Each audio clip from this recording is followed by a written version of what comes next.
Hola, ¿qué tal a todos? Bienvenidos de nuevo al seminario de álgebra. El día de hoy nos va a presentar Osvaldo Mata Gutiérrez, que es profesor del Departamento de Matemáticas de la UDG, y nos va a hablar sobre funtores, representabilidad y móduli. Entonces, pues muchas gracias, Osvaldo. Adelante. No, al contrario, gracias por la invitación, Alonso, o gracias por aceptar mi propuesta de plática. Como ya dice Alonso, quiero tratar tres temas. Al principio, cuando pensé esta plática, era muy ambicioso. Ahora que me senté y la hice, veo que tal vez se quede corto o el tema es demasiado largo, el título, y tal vez debía haber puesto funtores y representabilidad.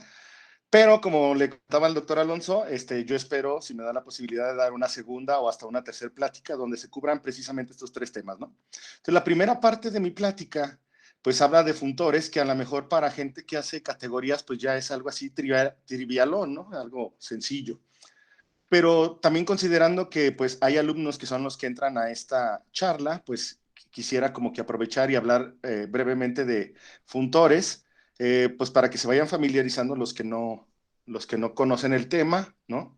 Entonces, la idea básicamente de esta plática es hablar de funtores, hablar de que va a ser uno de mis funtores con los que voy a estar trabajando, uno de los principales, hablar de la representabilidad y por último, hablar de móduli.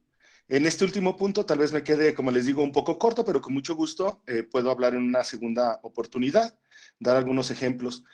¿Por qué quiero hablar de estos temas o por qué a mí me interesa hablar de estos temas? En realidad, parte del trabajo que realizo se debe a que yo trabajo con el espacio módulo de haces vectoriales y que trabajo un poco con la teoría de stacks. Y entonces estos temas, estos cuatro temas son como las bases para poder alcanzar o para poder trabajar en estos dos subtemas, ¿no? El espacio módulo de haces vectoriales y la teoría de stacks. Entonces, en una tercera y última charla me gustaría hablar un poco del punto A y el punto B.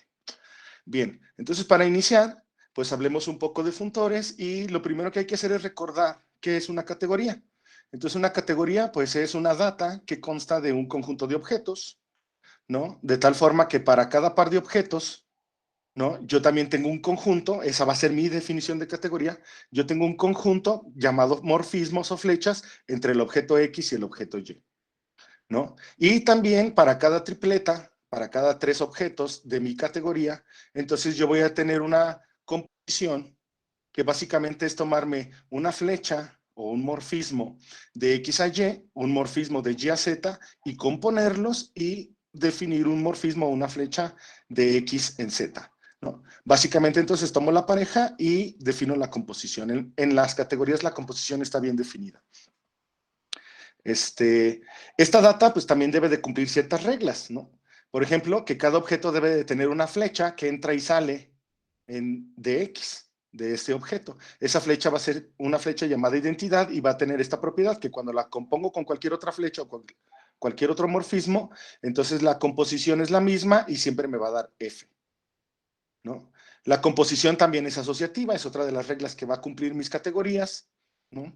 Y entonces entre las categorías, eh, tenemos la noción de isomorfismo y decimos que un morfismo es un isomorfismo si existe una flecha de regreso, ¿no? Si dado un morfismo de X en Y, yo puedo tener un morfismo de Y a X, de tal forma que cuando los compongo a F con H y compongo H con F, me van a dar las respectivas identidades, ¿no? Eso es un isomorfismo. Ejemplos clásicos de categorías. Bueno, pues la categoría de espacios vectoriales, yo creo que esa categoría casi todo el mundo la conoce, salvo que no hayas llevado teoría de espacios aún, pero yo creo que ya todos lo hicimos.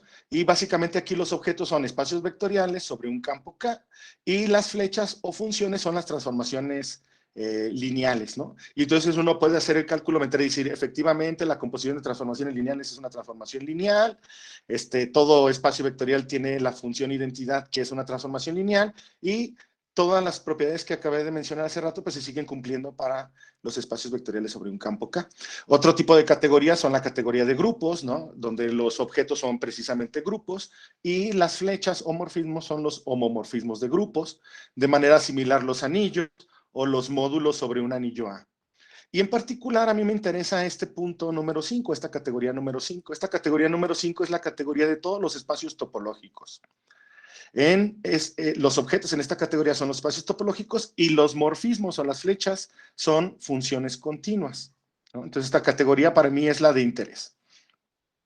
Bien, ahora, si yo tengo dos categorías, resulta ser que también puedo definir una flecha entre las categorías, ¿no? A esas flechas se les conoce como funtor covariante, también existen funtores contravariantes, ya estaría hablando de los dos, y entonces un funtor covariante pues va a ser una flecha, un morfismo entre dos categorías, ¿no? Y esa flecha o ese morfismo se caracteriza por ser una aplicación, ¿no? Recordemos que para mí los objetos de una categoría son conjuntos, entonces los objetos de A y los objetos de B son conjuntos, y esta F entonces va a ser una función de conjuntos, ¿sí? El segundo punto es que cada vez que tengo dos objetos en la categoría A, entonces, si yo considero una flecha de X en Y, la función entre las categorías o el funtor va a tomar esa flecha y la va a mandar a una flecha de F de X en F de Y.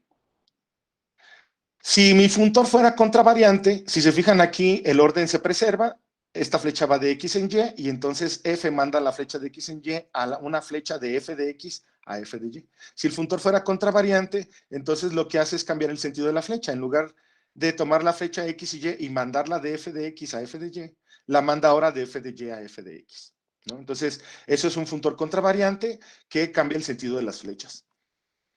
Perdón, sí, un funtor contravariante.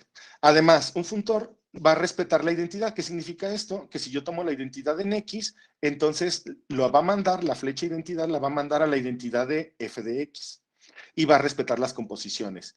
En el caso de ser covariante, ¿no? Porque el ser covariante respeta el sentido de las flechas. Pero si es contravariante, entonces la composición se vería en este sentido. Entonces eso es un funtor entre dos categorías, ¿no? Entonces resulta ser que las categorías también forman una categoría, los objetos son categorías y las flechas son funtores.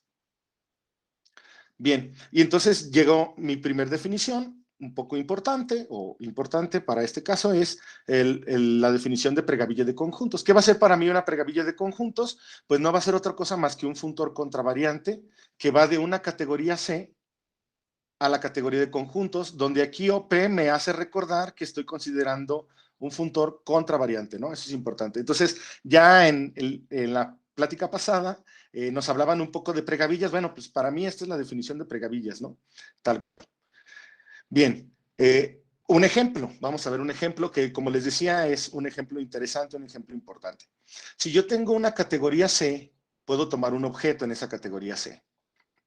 Y entonces esta categoría se me va a definir un funtor que yo le voy a llamar el funtor de puntos. Más adelante el nombre va a tener todo el sentido del mundo. Este funtor de puntos, entonces lo que tiene que hacer es tomar objetos de la categoría C y mandarlo a conjuntos. Entonces, prácticamente toma un objeto Y y lo voy a mandar al conjunto de todas las flechas que van de Y a X. Eso es lo que hace este funtor, tomar Y y lo manda a este conjunto. Y entonces, obviamente, si tengo otro objeto Z, pues entonces lo mando al conjunto de todas las flechas que van de Z a X, ¿no? Si soy nuevo en esto, entonces pienso, categoría de espacios vectoriales. Este es un espacio vectorial y este es el conjunto de todas las transformaciones lineales del espacio vectorial Y al espacio vectorial X, ¿no? Este es un espacio vectorial, entonces este es el conjunto de todas las transformaciones lineales del espacio vectorial Z al espacio vectorial X. Básicamente es eso, ¿no? Si soy nuevo en ese tema, para los que son ya están más avanzados, entonces todo esto es muy común, ¿no? Entonces, como esto es un funtor, manda objetos en objetos, pero también manda flechas en flechas. Y entonces, si yo tengo una flecha aquí, si yo tengo un morfismo entre estos dos objetos, pues debe de aparecer un morfismo acá, entre estos dos objetos. Ese morfismo, como mi funtor va a ser un funtor contravariante, entonces ese morfismo va en sentido contrario. Eso es entonces un funtor contravariante. Y el funtor de puntos es exactamente uno de mis primeros ejemplos, ¿no? Y entonces, ahora la siguiente pregunta es, a ver, ya tengo categorías y tengo funtores, que son las flechas entre las categorías. Entonces ahora tomo los funtores, que en principio son flechas, ¿no? Tomo los funtores y me pregunto, ¿será que puede haber flechas entre las flechas? Es decir, ¿puede haber morfismos entre dos funtores? Y la respuesta es que sí, ¿no? Si yo tengo dos funtores, Si se fijan, yo voy a estarlos tomando contravariantes y voy a estar siempre considerando funtores de una categoría C a la categoría de conjuntos, porque es el ejemplo que a mí me interesa, ¿no? Pero en realidad estos los puedo mover. Y es exactamente la misma definición. Entonces, si yo tomo dos funtores, contravariantes ambos, entonces yo quiero definir una flecha entre estos dos funtores. Y entonces esa flecha se define de esta forma, ¿no? Esta flecha lo que va a hacer es para cada objeto en la categoría, yo voy a definir una función de conjuntos. Acuérdense que este es un conjunto y este es otro conjunto, ¿no? Por cómo están definidos estos funtores. Entonces tengo una función de conjuntos o un morfismo. Entonces, de cierta manera, así de manera muy cavernicolesca, si quieren pensarlo así, una transformación natural o una flecha entre dos funtores se puede pensar como una colección de funciones entre conjuntos, ¿no? Una por cada objeto de la categoría. Y en segundo plano, si yo tengo un morfismo en la categoría, este morfismo está en la categoría C. Si yo tengo un morfismo en esta categoría, entonces la transformación natural lo que va a hacer es obtener un cuadrado conmutativo. Esta flecha es la flecha que yo obtengo porque tengo a X, esta flecha es la que yo obtengo porque tengo a Y, y entonces esta flecha es la de los funtores, y lo que voy a tener aquí es un cuadrado conmutativo. Eso es lo que hace una flecha entre dos funtores, eso es lo que hace una transformación natural. Y entonces resulta ser que si yo me fijo en todos los funtores que van de la categoría C a los conjuntos, también determinan una categoría donde los objetos son los funtores y las flechas son las transformaciones naturales, ¿no? Y entonces esta categoría se denota como la categoría de pregavillas sobre la categoría C. Y la vamos a denotar simplemente como PSH, C por sus siglas en inglés. Entonces ya tengo esta categoría de pregavillas, ¿no? Dentro de esta categoría están los funtores de puntos, es decir, todo funtor de puntos es un funtor contravariante. Aquí me faltó el OP. Todo funtor de puntos es un funtor contravariante y por lo tanto es un objeto aquí, ¿no? Todo funtor de puntos está metido ahí. Y además tengo la siguiente aplicación. Resulta ser que yo puedo definir una relación entre los objetos de la categoría C y los objetos de la pregavilla asociada a C, o la pregavilla sobre C. ¿Cómo defino esto? Ah, bueno, yo ya definí, yo ya sé cómo es este funtor de puntos. Entonces, a cada objeto X de la categoría C, yo le puedo asociar su funtor de puntos. Cada objeto tiene un funtor de puntos. Si tomo otro objeto, tengo otro funtor de puntos. Recuerden que estos funtores de puntos son pregavillas, entonces están aquí. Ah, y entonces, si yo tengo otra vez una flecha entre estos dos objetos, entonces tal vez yo pueda definir una flecha entre estos dos funtores o entre estas dos pregavillas, ¿no? Recordemos que estas pregavillas, pues lo que hacen es considerar morfismos. Entonces, esta flecha yo la puedo bajar en este sentido. Ahora, fíjense que H, esta forma en que definí H, no es lo mismo que definir solamente H de X, son dos cosas diferentes. H va de C en las pregavillas y H de X es una pregavilla. Entonces son dos cosas completamente distintas y por eso la flecha ahora va hacia abajo. Quiere decir que H me va a definir un funtor covariante. ¿Cómo se define esta flecha H de alfa? Ah, es muy simple. Si yo aquí pusiera una Z, aquí donde tengo esta línea, debería de poner una Z aquí. Y entonces dice, las flechas que van de ZX se deben de convertir en flechas que van de ZY. Entonces, si yo tengo aquí a Z y tomo una flecha X, la puedo componer con alfa y eso se convierte en una flecha de ZY. Entonces, esta es la composición con alfa. ¿No? Por eso es covariante. Bien, entonces resulta ser que H, que acabo de definir aquí arriba, pues va a ser una función y un funtor entre categorías, y resulta ser que este H alfa es una flecha entre dos funtores y por lo tanto va a ser una transformación natural. Entonces ya tengo este H definido, ¿no? En consecuencia, H es un funtor covariante. Ahora tengo un ejemplo de un funtor covariante. A lo mejor si eres nuevo, dices, está un poco complicado, no te preocupes. Se va a poner mejor, ¿no? Tengo el lema de Yoneda. Ahora, quiero dar propiedades sobre este funtor covariante H. El lema de Yoneda, en su versión más débil, me dice lo siguiente. El funtor H es un funtor completamente fiel. Para los que ya saben categorías, pues sabrán perfectamente lo que significa, pero para los que a lo mejor no conocemos el tema, entonces simplemente debo de quedarme con esta idea. Completamente fiel significa que siempre va a existir una biyección entre las flechas de dos objetos de C y las flechas de dos objetos de las pregavillas. ¿no? Tomo los funtores porque H, sus imágenes de X, la imagen de X es el funtor de puntos H de X y la imagen de Y es el funtor de puntos H de Y. Entonces, por eso tomo estos funtores. Entonces, el que sea completamente fiel me dice que estos morfismos, que estos conjuntos están en biyección. Eso significa que sea completamente fiel. Entonces, esto está bien interesante porque dice, si yo tomo dos objetos, cualquier flecha en la categoría C me va a definir una única flecha entre las imágenes de los objetos, ¿sí?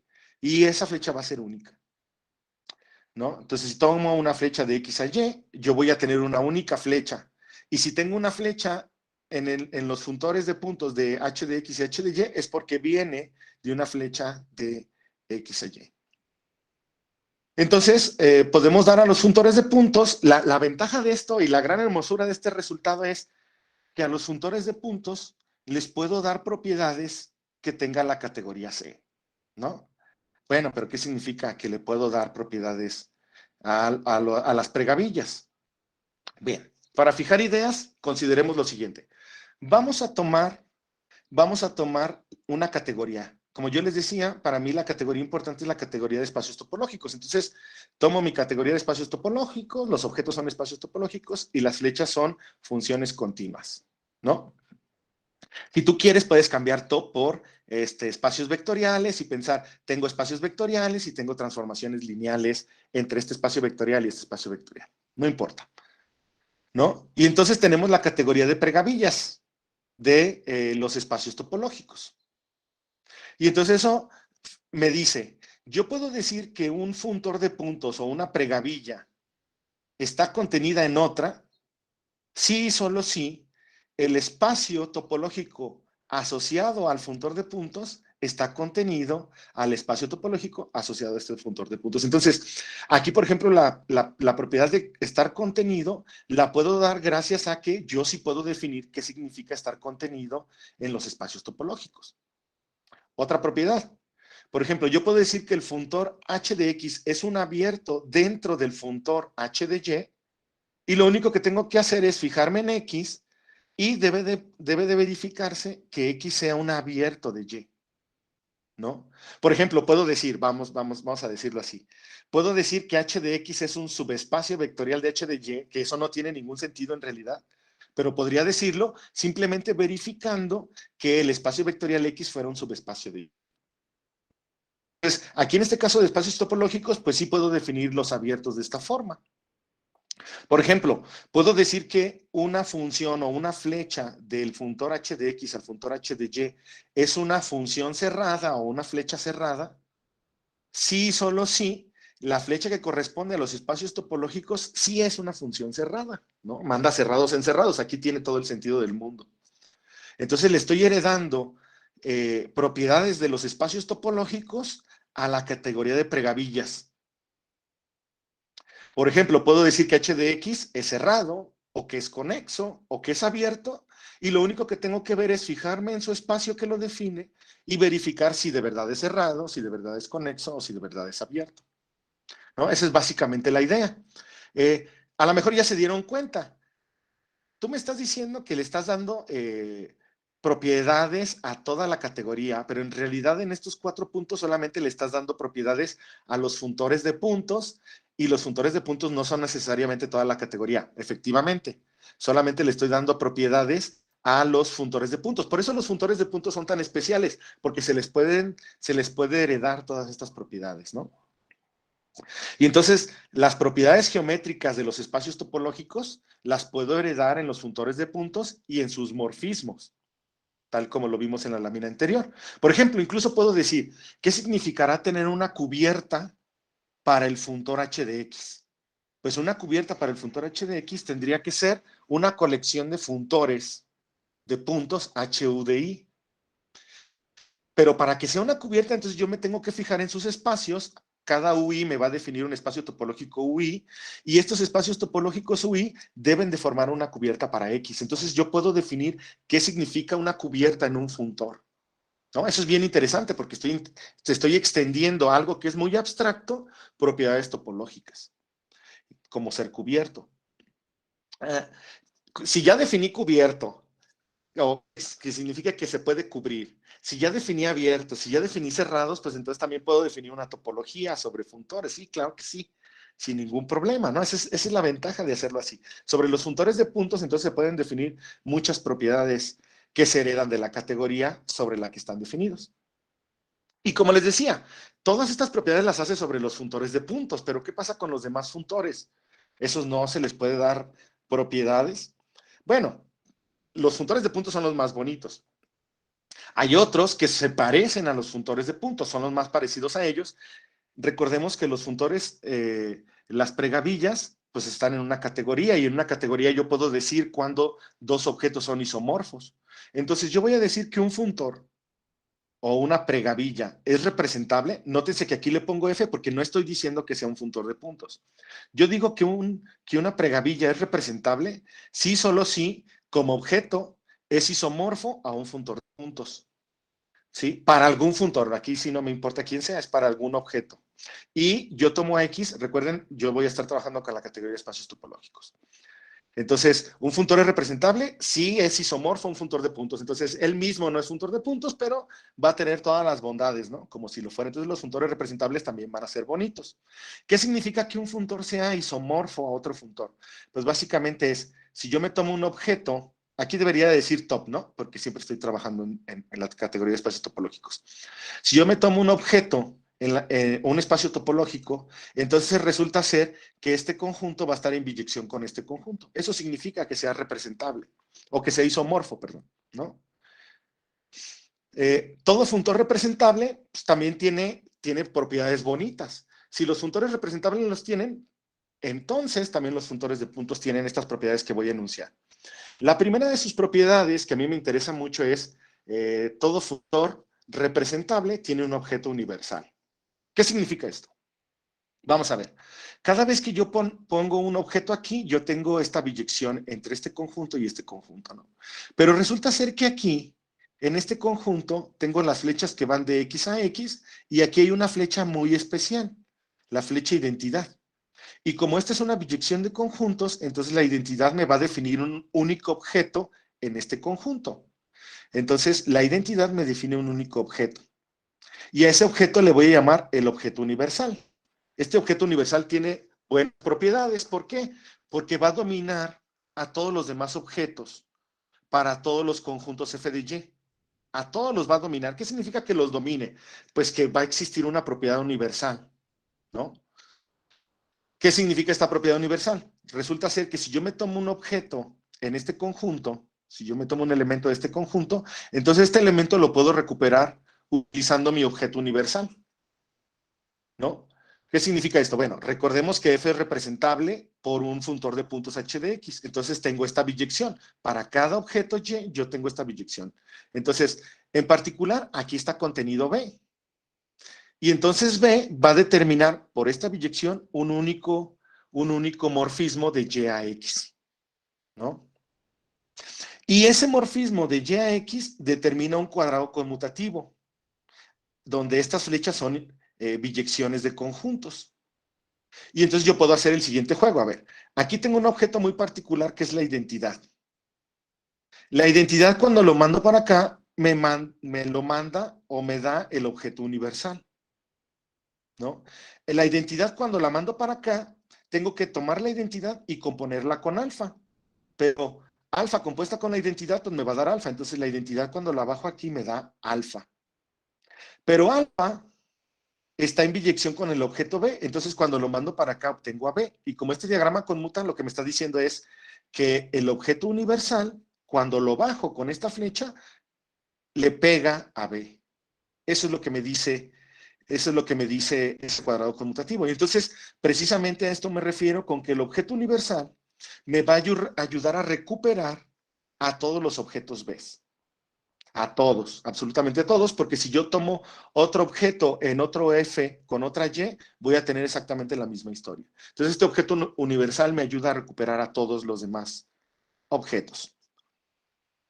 Ok, como estamos en la categoría de espacios topológicos, otra de las propiedades es que el funtor representable recupera el espacio topológico asociado. Recordemos que si es representable, pues tiene asociado un funtor de puntos. y ese funtor de puntos tiene asociado un objeto topológico o un espacio topológico. Entonces yo lo puedo recuperar. ¿Cómo recupero?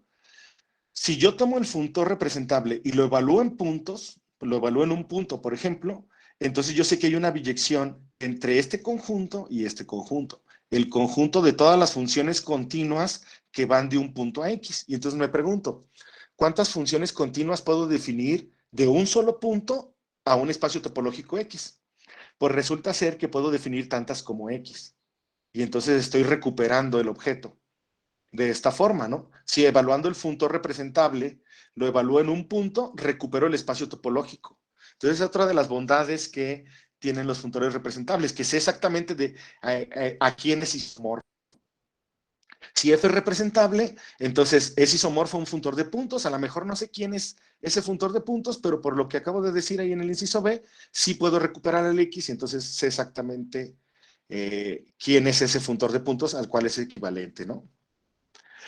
Otra de las ventajas es que un funtor es representable si solo si existe un objeto universal. Es decir, yo ya verifiqué que si existe, que si tengo un funtor representable, entonces va a tener un objeto universal. Pero también al revés, si tú puedes obtener el universal de otra manera, entonces el funtor, tú puedes asegurar que es un funtor representable. Y entonces aquí me quedo con esta idea de que los funtores representables se parecen mucho a los funtores de puntos, por lo tanto, les puedo dar topología y para mí son importantes. Estos funtores representables yo los puedo recuperar solamente con dos datos, un objeto universal y el objeto universal va a estar en un conjunto, ese conjunto está definido por X, entonces lo puedo recuperar con esta pareja.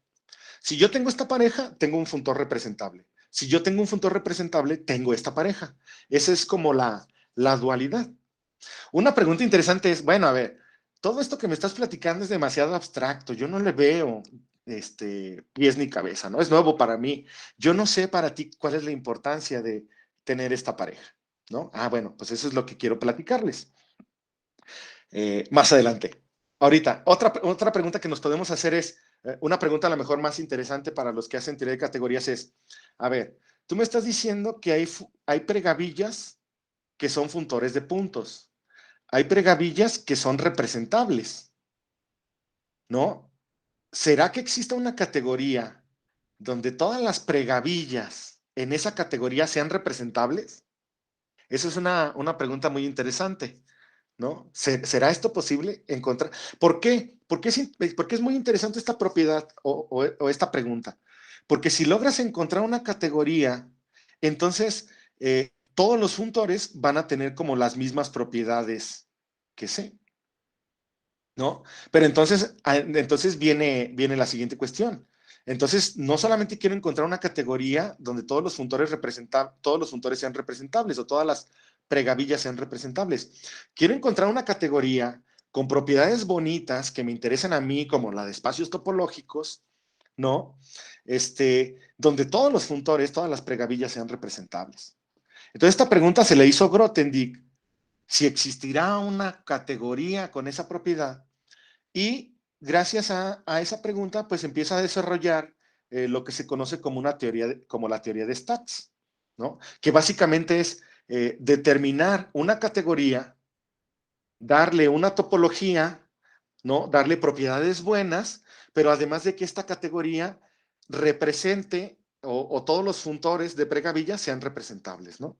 Entonces, todo este trabajo fue un trabajo de Grothendieck y en geometría algebraica las categorías con una topología que logran todo este cometido se les conoce como topologías de Grothendieck. ¿Cuál es la desventaja o ventaja o particularidad de esta teoría? Es que todo está en lenguaje categórico, ¿no? En el lenguaje justo que les acabo de mencionar, ese es el tipo de lenguaje que uno debe de poder manejar para entender las topologías de Grothendieck, ¿no? Para poder entender cómo darle a una categoría una topología, ¿no? Para entender cómo determinar una categoría de tal forma que todas sus pregavillas sean representables.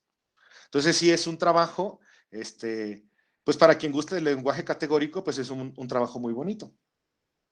Pero en este caso, pues yo soy más simple, ¿no? Entonces, la pregunta es, ¿yo cómo llegué a esto de funtores representables? Entonces, yo llegué por un trabajo, una situación mucho más simple.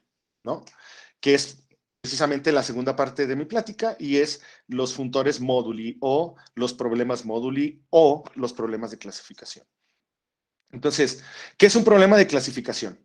Bueno, dada una colección de objetos, aquí voy a cortar porque voy a relacionar con representabilidad, ¿no? Entonces, dada una colección de objetos, generalmente objetos matemáticos, obviamente son los que nos interesan, yo me pregunto si existe un espacio M que los clasifique, ¿no? Un espacio que contenga todos mis objetos matemáticos. Por ejemplo, imagínense un espacio que contenga todos los espacios vectoriales, un espacio que contenga todos los grupos, o un grupo que contenga todos los grupos, eso sería todavía más interesante, ¿no? Un anillo que contenga todos los anillos, donde contener, pues quién sabe qué significa todavía, ¿no?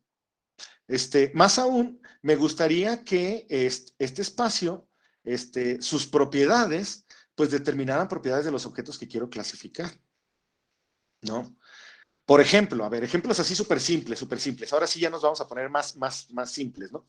Por ejemplo, imagínate que yo quiero clasificar todas las rectas en el plano que pasan por el origen. Entonces yo necesito encontrar características que me identifiquen completamente a la recta, ¿no? Esas características pudieran ser, pues doy un punto en el plano y como ya tengo el punto en el origen, entonces ya sé exactamente la recta, ¿no?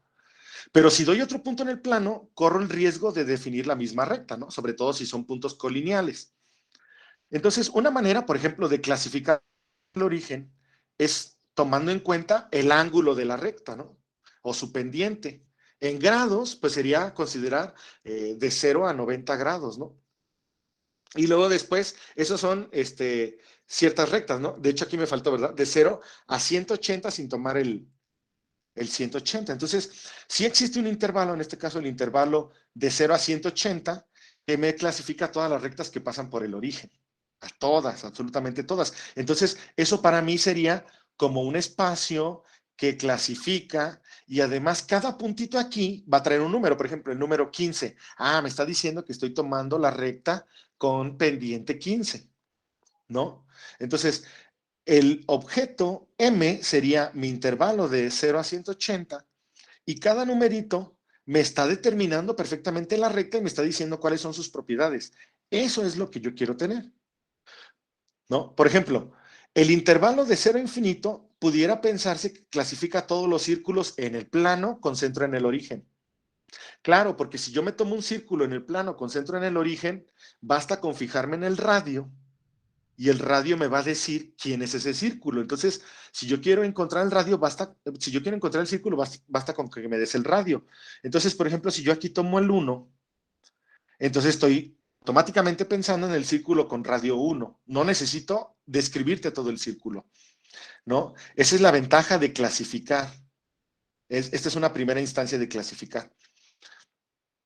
Por ejemplo, la recta más un punto, si tú tomas la recta más un punto, este punto le denominamos punto al infinito y resulta ser que la recta más un punto clasifica todos los subespacios vectoriales de dimensión 1 en K2. A lo mejor aquí le puedes poner R2 si quieres, ¿no? O C2. Entonces, si yo quiero encontrar un espacio que clasifique todas las rectas, perdón, todos los subespacios de dimensión 1 en el plano, pues entonces la recta más un punto me van a clasificar estos objetos. Si nos vamos más adelante, entonces resulta ser que existe una variedad o existe un objeto topológico de dimensión m por n menos m que clasifica todos los subespacios vectoriales de dimensión m en el espacio Rn, si quieres, o Kn en general, ¿no? Ese espacio se le llama la grassmanniana de un espacio K o sobre K, ¿no? Entonces, sí existen espacios que clasifican. Bueno, pero ¿qué relación tiene con todo lo que has venido mencionando, no?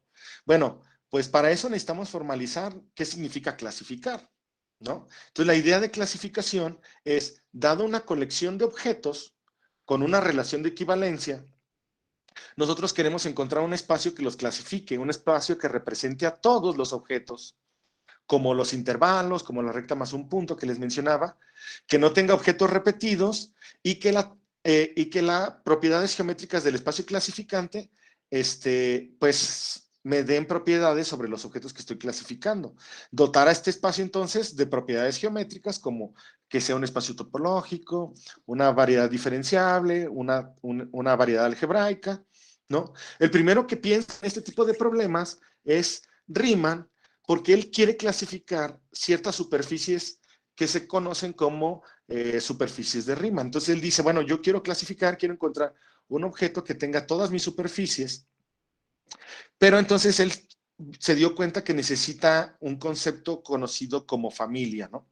Una familia de objetos parametrizados por alguien, ¿no? Y desarrolla el primer paso o el primer concepto de espacio móduli en el año de 1857. Entonces, estamos trabajando con pues cosas ya de hace varios años, ¿no?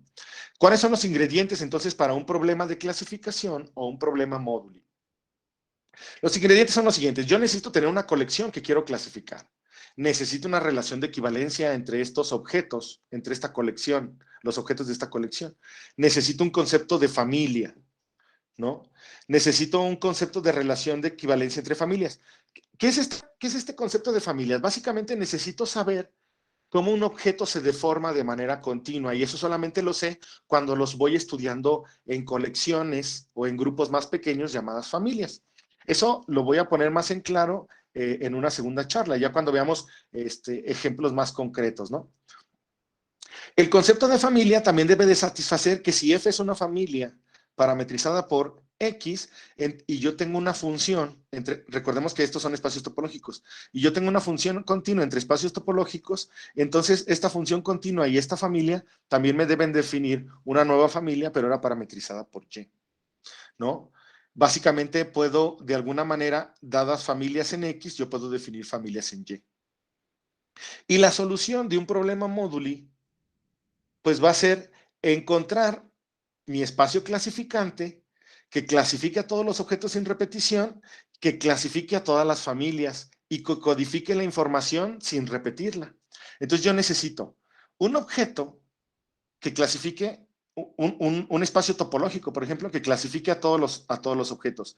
Y necesito a alguien que codifique la información de la familia. Entonces yo necesito una parejita, un M y un U. Ah, caray. Igual que antes, en los funtores representables también tenía una pareja y aquí tengo una pareja. Entonces, yo tengo un espacio topológico y voy a tener una familia parametrizada por este espacio topológico. Y antes teníamos algo similar, tenía un objeto, ¿no? Llamado objeto universal. Entonces, la pregunta aquí es si existe alguna relación entre encontrar solución a un problema de clasificación y ver algo con funtores representables. Pero pues aquí en este problema de clasificación, pues como que no se ve un funtor a priori, ¿no? Pues resulta ser que sí lo tiene. Todo problema de clasificación tiene asociado un funtor. Este funtor, aquí me faltó puesto, este funtor va a ser un funtor contravariante. En este caso yo le puse variedades, que pueden ser variedades topológicas, diferenciables, ¿no? Pero en general un problema de clasificación, aquí le puedes poner una categoría C, que es la que andas buscando. Entonces este problema móduli dice, a ver, yo necesito de alguna manera dominar las familias. Entonces, si yo tengo un espacio topológico o una variedad X, el conjunto MX va a ser el conjunto de todas las familias parametrizadas por X, salvo una relación de equivalencia. Si yo tengo una función continua de Y a X, como este es un funtor contravariante, yo puedo definir una función de conjuntos que va del conjunto de todas las familias parametrizadas por X al conjunto de todas las familias parametrizadas por Y. Entonces tengo un funtor contravariante y necesito una pareja. Entonces, encontrar solución a un problema móduli equivale completamente a encontrar el espacio clasificante, ¿no? Encontrar el espacio clasificante, entonces, equivale a determinar la representabilidad del funtor móduli asociado. Entonces, aquí tengo ya la relación de lo que hablaba al principio, funtores representables, tengo mi funtor móduli, ¿no? Quiero resolver un problema móduli, entonces tengo que ver si es representable o no mi funtor móduli. Si el funtor móduli es representable, entonces va a ser isomorfo a un funtor de puntos. Ese funtor de puntos va a estar asociado a un objeto de la categoría. Recordemos que para mí los objetos de la categoría son mínimo espacios topológicos. Entonces va a estar asociado a un espacio topológico y ese espacio topológico va a ser el espacio clasificante. Y a ese es el que voy a llamar espacio móduli. El objeto universal, dado que es representable, pues tiene un objeto universal. Ese objeto universal es la representación de la familia universal y va a estar parametrizada por M. Y como vimos antes, el objeto universal domina a todos los demás elementos del conjunto, y como aquí los elementos de los conjuntos son familias, entonces el objeto universal domina a todas las familias. Entonces, efectivamente tengo una pareja, pero entonces tengo varias preguntas. A ver, yo tengo mi problema de clasificación y ese problema lo traduces a un funtor contravariante, a una pregavilla. Resolver tu problema de clasificación se traduce en ver si tu funtor es representable o no. Por lo tanto, saber si tu problema de clasificación tiene solución es equivalente a saber si tu funtor móduli es representable o no. Entonces aquí la pregunta es, ok, están relacionadas las dos cosas. Cuando tengo una respuesta positiva en una pregunta, voy a tener respuesta positiva en otra. Si tengo una respuesta negativa en una, tengo una respuesta negativa en la otra. Es completamente la misma pregunta, ¿no? Es exactamente lo mismo. Y entonces la pregunta aquí es, bueno, ¿y cuándo no es representable el funtor? Cuando el problema móduli no tiene solución. Y entonces Grothendieck dice, es que el problema de encontrar solución a un problema de clasificación está en los automorfismos de los objetos. Si tus objetos tienen muchos automorfismos y no los puedes controlar, no vas a encontrar tu espacio clasificante. No, tu funtor móduli no va a ser representable. Pero si logramos controlar los automorfismos de los objetos, entonces tu funtor móduli tiene muchas posibilidades de ser representable y por lo tanto tu problema de clasificación tiene altas posibilidades de que tenga solución. Entonces aquí la cuestión es controlar los automorfismos, ¿no? Mumford dice, ok, yo quiero saber cuándo un problema móduli tiene solución. Yo no voy a estudiar el problema desde el punto de vista categórico, no. Yo lo voy a estudiar desde el punto de vista de encontrar solución a un problema de clasificación. Cuando tiene un problema de clasificación, solución, y entonces él da propiedades. Si mi problema de clasificación es que la relación de equivalencia yo la puedo definir en términos de acciones de grupo, lo que sea que eso signifique, ¿no? Y este grupo tiene ciertas propiedades, entonces sí voy a encontrar solución a mi problema de clasificación. Toda esa teoría la englobó Mumford en una teoría que se conoce como la teoría de invariantes geométricos. Ya en seminarios pasados, algún estudiante mío habló varias veces sobre esta teoría de invariantes geométricos.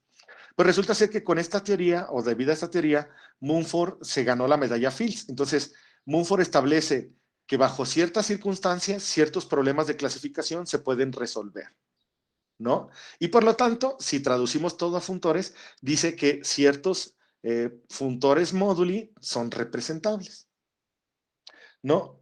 Pero, pues eso se los puedo platicar, tanto lo de teoría de clasificación como teoría de invariantes geométricos, se los puedo contar en una segunda parte, con mucho gusto, ¿no? Poder hablar de qué significa, por ejemplo, cómo encontrar propiedades para que un funtor sea representable, cómo encontrar propiedades para que un problema de clasificación tenga solución. Eso me gustaría tratarlo en un segundo tema. En esta primera plática, la idea es que se vayan en la mente con todo problema de clasificación, lo puedo traducir a un problema de si el funtor que me define el problema de clasificación es representable o no. Esa es prácticamente la idea de esta plática. Y entonces, por mi parte, pues es lo que les quería platicar por el momento. No sé si hay alguna duda, alguna pregunta. Muchas A lo mejor fue gracias, muy denso, Osvaldo. díganme. Una pregunta, sí, Sí, Paz, ¿a qué te refieres con controlar automorfismos de objetos? sí, mira, por ejemplo, sí, por ejemplo, piensa en espacios vectoriales. Vamos a pensar en un espacio vectorial, ¿no? Porque a final de cuentas, mis objetos son objetos de una categoría. Entonces, me fijo en una categoría los espacios vectoriales. Entonces digo, ¿cómo son los automorfismos de un espacio vectorial? Fácil, a ver, un ejemplo todavía más práctico. Pienso en el espacio vectorial Rn. ¿Cuántas funciones biyectivas de Rn en Rn puedo definir? Y la respuesta es muy simple. Tantas como matrices invertibles, que son muchas, ¿no? Tantas como matrices invertibles. Tantas como elementos hay en el grupo general lineal, ¿no? Entonces, esos son los automorfismos. Y decía Mumford, si tú puedes controlar eso, ya la armaste, maestro, ¿no? El problema es que el grupo general lineal es demasiado grande. Pero vamos a reducir el problema. Imagínate que tú logras tener un espacio vectorial, ahorita no se me ocurre cuál pudiera ser, pero imagínate que puedes tomarte un espacio vectorial donde los automorfismos nada más son las matrices diagonales. Eso reduce tu problema, ¿no? Matrices diagonales invertibles. Imagínate que tienes un espacio vectorial donde los únicos automorfismos son las matrices múltiplos de la identidad. Reduciste tu problema bastante. Y entonces ya controlaste los automorfismos, en este caso, que son solamente múltiplos de la identidad, porque si haces una relación de equivalencia en decir, un automorfismo es igual a otro si son múltiplos de la identidad, es decir, si proyectivizas, entonces solamente te quedas con un objeto, con una clase de equivalencia, con la identidad, porque todos los múltiplos son equivalentes a él. Entonces ya controlaste los automorfismos, ¿no? A eso se refería Grothendieck. Entonces, básicamente, la idea es, si yo logro trabajar con objetos simples, que significa sus automorfismos son solamente múltiplos de la identidad, esos objetos son muy bonitos y se pueden clasificar. Si yo logro controlar los automorfismos, los voy a poder clasificar. Si no, está muy difícil y lo que se necesita es aplicar toda la teoría de teoría de categorías y funtores para dar respuesta, perdón que me regrese un poco rápido, para dar respuesta a esta pregunta. Esta pregunta tiene un trasfondo muy, muy grande. Aquí, la voy a dejar solita. Para dar respuesta a esta pregunta, ¿no? Si yo encuentro una categoría donde todas las pregavillas sean representables, estoy diciendo que todos los funtores son representables, que todos los problemas móduli en esta categoría tienen solución. Entonces quiere decir que yo puedo controlar los automorfismos, básicamente, ¿no? Si yo logro encontrar una categoría, los objetos de esa categoría deben de tener automorfismos que se deben de controlar de alguna manera. Y lo bonito de todo esto es que Grothendieck, para poderlos controlar, dice, bueno, pues voy a empezar a definir una categoría donde tenga control y empieza a hablar de, bueno, no quiero meter más nombres porque eso lo quiero platicar en otra charla, ¿no? Quiero dar una charla de toda la teoría de stacks, entonces eso lo quiero platicar ahí, pero básicamente es eso, controlar los automorfismos. Si tú los controlas, todo está perfecto, ¿no? Esa es la idea. No sé si respondí tu pregunta, me extendí Sí, demasiado. sí, no, está bien. Por ejemplo, las buenas propiedades que tú hablabas están relacionadas con los invariantes de alguna manera. Estas buenas propiedades, me refiero a, por ejemplo, yo soy geómetra algebraico. Entonces, para mí, el que un espacio solución tenga buenas propiedades, pues significa que es una variedad algebraica, ¿no? No sé, por ejemplo, alguien que hace geometría diferencial. Buenas propiedades, pues se referirá a que el espacio clasificante, pues sea una variedad diferenciable, ¿no? Los que hacen análisis matemáticos, pues podrían decir, pues que sea Rn o un Cn, ¿no? Variable compleja. A eso me refiero con que mi categoría C sea una categoría con buenas propiedades. A lo mejor alguien como Ángel podría decir, pues para mí puede seguir siendo una categoría, pero yo le voy a pedir que sea una categoría con estas condiciones, ¿no? Alonso podría decir, no, basta que sea un grupo, pero que sea el grupo monstruo, por decir algo, ¿no? Que sea un grupo con ciertas condiciones. Perfecto. A eso me refiero con que tener una categoría donde los objetos tengan propiedades que a mí me interesa estudiar por el tipo de área en la que trabajo, ¿no? Pero el objetivo no es para clasificar cosas. Sí, efectivamente, mira, por Entonces, por ejemplo eso te aquí. decía, perdón que te interrumpa, por eso te Sí. decía si tenía que ver con los invariantes. Sí, perfecto, sí, ya. Sí, a lo mejor malentendí. Por ejemplo, aquí, se ve clarísima tu pregunta, ¿no?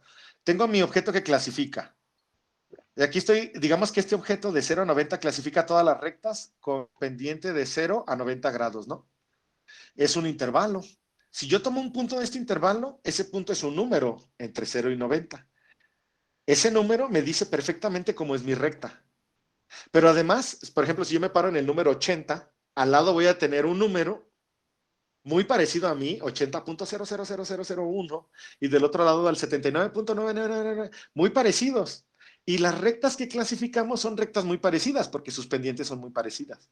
Entonces, si dos objetos aquí en este intervalo están cerca, significa que los objetos que clasifican, en este caso las rectas, también son muy parecidos. A eso me refiero con que el espacio clasificante debe de tener propiedades bonitas. No se vale que mi espacio clasificante tiene dos puntos muy cerca y los objetos que representan son objetos muy, muy diferentes. No, eso no se vale. Eso para mí no es una buena propiedad.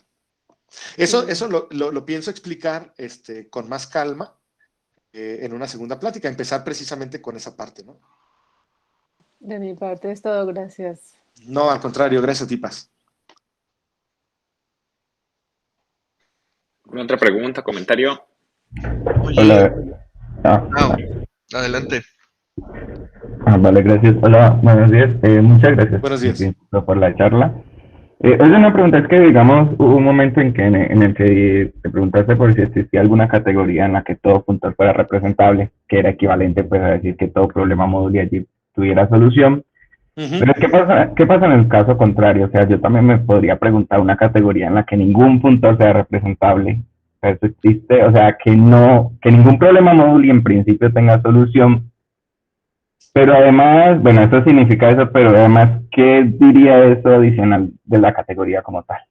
Yo creo que puedo responderte la pregunta. Voy a moverme un poco hacia atrás utilizando el lema de Yoneda Devil.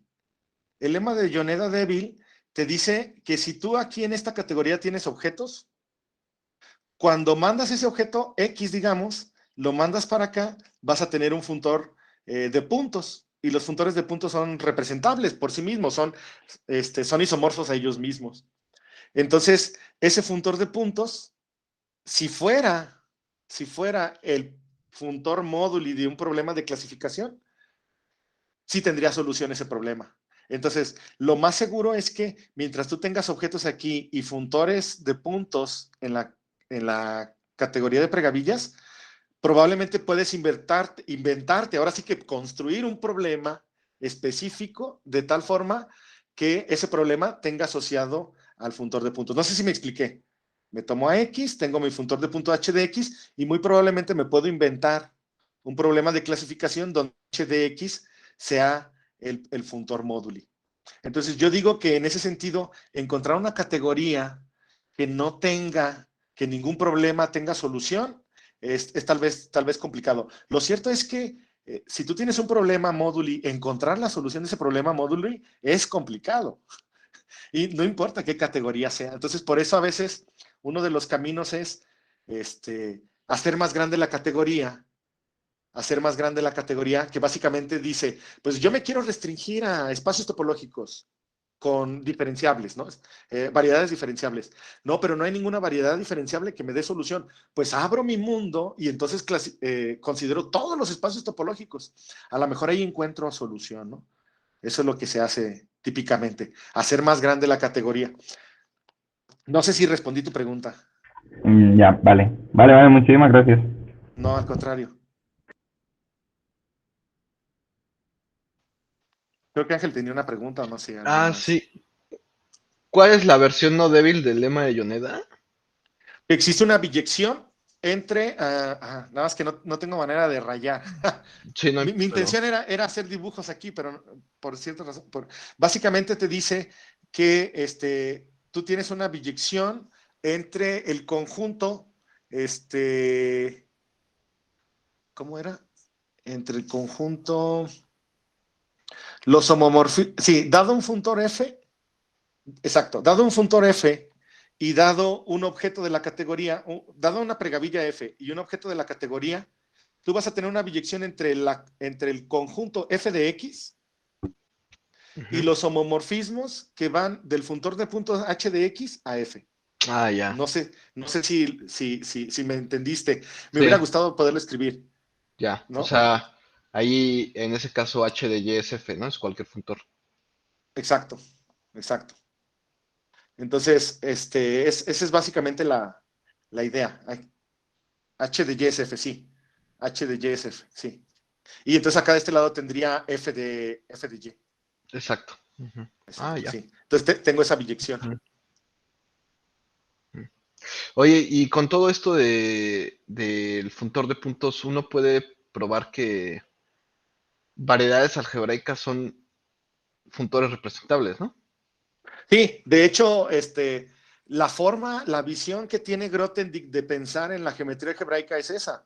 Yo no pienso en el espacio topológico, yo no pienso en la variedad algebraica.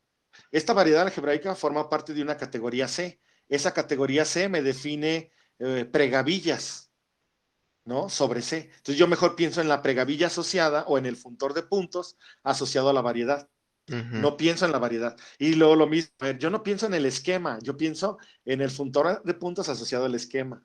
Ujú. Y entonces eso es lo que hace Grothendieck, ¿no? Abstraer de esta forma las propiedades que tienen, los objetos geométricos, ¿no? Él piensa mejor en el funtor de puntos. Sí, ok, ya. Sí, por eso todo esquema es un stack, ¿no? Sí, de hecho, es la forma de agrandar la categoría en geometría algebraica, ¿no? Si yo quiero encontrar solución a un problema módulo en variedades algebraicas y no lo encuentro, entonces me tomo objetos más grandes, ¿no? Esquemas. Si en esquemas no lo encuentro, me tomo objetos más grandes, ¿no? Que sería espacios algebraicos. Ujú. Si no lo encuentro, me tomo objetos más grandes, que son los stacks. Y en los stacks probablemente ya lo voy a poder encontrar porque el problema de encontrar eran los automorfismos, pero en los stacks los automorfismos no estorban, ayudan. Y Entonces, ¿sigue algo después? híjole, yo no lo conozco. Yo me quedé ahí. Si existe o no, la verdad es que no lo sé, ¿Por qué dices que Ya. no ¿no? estorban ahí?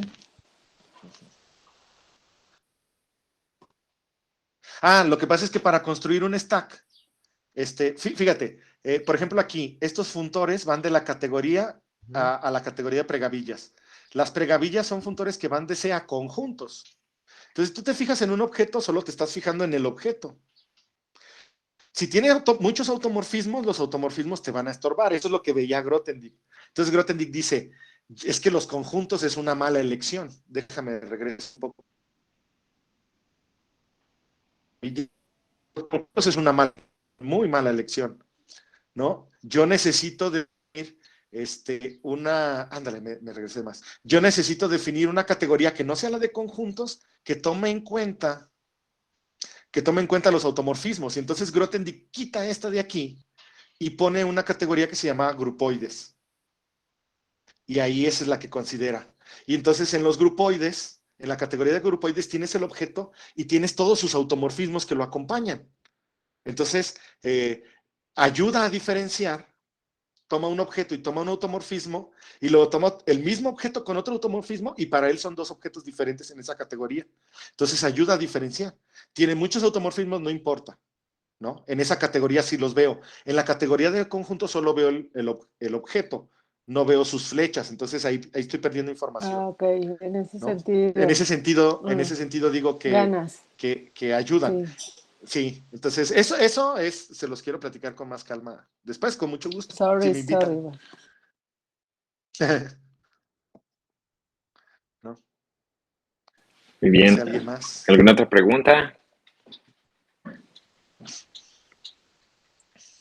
Bueno, pues agradecemos otra vez mucho, Osvaldo. Y pues sí, No, al no, contrario, bienvenido gracias. cuando quieras de nuevo en la segunda parte. Yo espero empezar más suavecito la otra y luego ya después volver a meter lenguaje de categorías y ya. Pero la próxima espero empezar más simple, sí. Muy bien.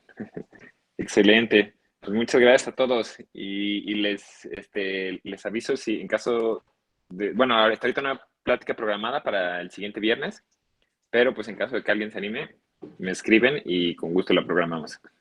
Perdón, creo que Miguel ¿Sale? levantó la mano, no sé. Ah, sí, a ver. Buenos días. Buenos días, Miguel. Ahí cuando habló de deformaciones, cuando mencionó el concepto de familia, Sí, ahí como de estudiar dijo algo de deformaciones, ¿no? sí, ¿Esas son claro. las deformaciones que aparecen en el libro de Cernesi de primer orden o qué tipo de deformación se estudian en ese caso? Y la respuesta es no sé. Es una buena pregunta, ¿no? Para mí, deformación es una familia de objetos, ¿no? Una deformación para un objeto es una familia de objetos donde un punto es precisamente el objeto que tú tienes, ¿no? No sé si me expliqué. Eso es para mí una familia. Entonces, por lo tanto, una familia es, lo que yo entiendo es simplemente una deformación. No sé si eso para ti sea algo más una deformación de primer orden, como mencionas. Sinceramente no sé, no lo sé. Sinceramente no sé cómo responderte. ¿Qué es una deformación de? Bueno, no sé. No te escuchas, Miguel. Tienes apagado el micro. No te escuchas, Miguel. Miguel, tienes apagado el micro. O sea, cuando tenemos ahí como un isomorfismo del esquema a un producto fibrado sobre los números, sobre el anillo de los números duales o algo así, y se tiene ahí un diagrama cartesiano, bueno, es lo único que recuerdo, y como mencioné eso de deformaciones, dije, a lo mejor se relaciona con las deformaciones de primer orden o algo así. Bueno, era una pregunta nomás. Sí, la verdad es que no lo sé. Perdón, no Ok. sabría cómo responderte. Yo lo veo así, una deformación, porque cuando lo veo en una familia, básicamente lo que estoy viendo es que de manera continua el objeto está metido en alguien que está continuamente al objeto que tengo inicial, ¿no? Ok. Eso lo puedo explicar con un dibujo muy simple. Desgraciadamente no tengo para rayar ahora. Prometo que la próxima ya voy a tener para rayar y poder explicar esas cosas que un dibujo te ayuda muchísimo, ¿no? Es como Perdón. cuando se tenga como lo de un morfismo plano, como que se va como... O sea, por ejemplo, a ver, una deformación de una variedad, pues es una familia, así lo entiendo yo. Una familia es una familia que contiene una variedad, es un subconjunto. No, a Ok. ver. Dada una variedad proyectiva, una familia va a ser un sub del espacio proyectivo con un morfismo plano. Ese morfismo plano, de ciertamente, para mí, es lo que te dice que estás viendo una familia, porque cada vez que bajas con tu morfismo plano, Ok. abajo tienes un punto y lo que ves arriba es una subvariedad del espacio proyectivo. Cambias de punto y lo que ves arriba es otra subvariedad del espacio proyectivo. Entonces, tienes una familia de variedades dentro del espacio proyectivo, parametrizada por el objeto base, gracias a tu morfismo plano. Ok. El que sea plano, básicamente lo que te dice es que la familia de subvariedades tienen los mismos invariantes, ¿no? Ajá. Es eso, pero no sabría si es deformación de primer tipo o segundo. Perdón. Gracias, Miguel. ¿Alguna otra pregunta? Bueno, pues muchas gracias a todos entonces y nos vemos para el próximo viernes. Muchas gracias, Osvaldo. No, al contrario, gracias a ustedes. Hasta luego. Hasta luego.